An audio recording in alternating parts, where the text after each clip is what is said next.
রানী কটা ছিল? রানী ছিল না, বালের গল্প।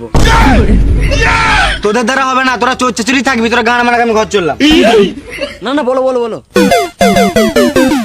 রাজা নিজেকে আলাদা দেখানোর জন্য প্রজাদের থেকে আলাদা আলাদা ড্রেস পরতো। রাজার একটা মাল তো ছিল, থাকলে তো আমি বলতাম। এত সুন্দর গল্পের মাঝে কি গান মাঝে কথা বলছিস?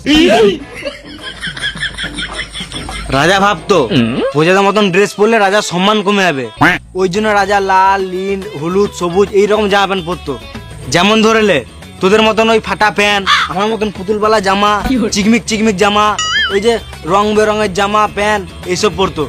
কিন্তু তাও প্রজারা রাজাকে সম্মান করতো না। তারপর কি হলো? ওটাই তো বুঝাতে চাইছি, রাজা সেই সময় সম্মান পায় নাই, তাহলে আমরা এই সময় এইসব ড্রেস পরে কিভাবে সম্মান পাবো? সালাম মামুনি রাজার সাথে আমাদেরকে তুলনা করছে। আমরা যদি এইসব ড্রেস বাদ দিয়ে চেক চেক জামা, পাঞ্জাবি, কোট, কাটানো প্যান্ট, কাটানো জামা পরি, তাহলে আমাদের সবাইকে অনেক সুন্দর লাগবে। ক্যাপা চুদা, আমাদেরকে সুন্দর লাগছে না নাকি? গাঁড় ফাটা লাগছে। আমরা চলে যাবো না, আমাদের এটাই স্টাইল। তোদের দ্বারা কিছু হবে না, তোরা চোর চেচুরি থাকবি, আমি ঘর চললাম। না না, বলো বলো। দেখ, তোরা যদি স্টাইল চেঞ্জ করিস তাহলেই দেখতে ভালো লাগবে। হ্যাঁ ঠিকই বলেছে, আমাদেরকে চেঞ্জ হতে হবে।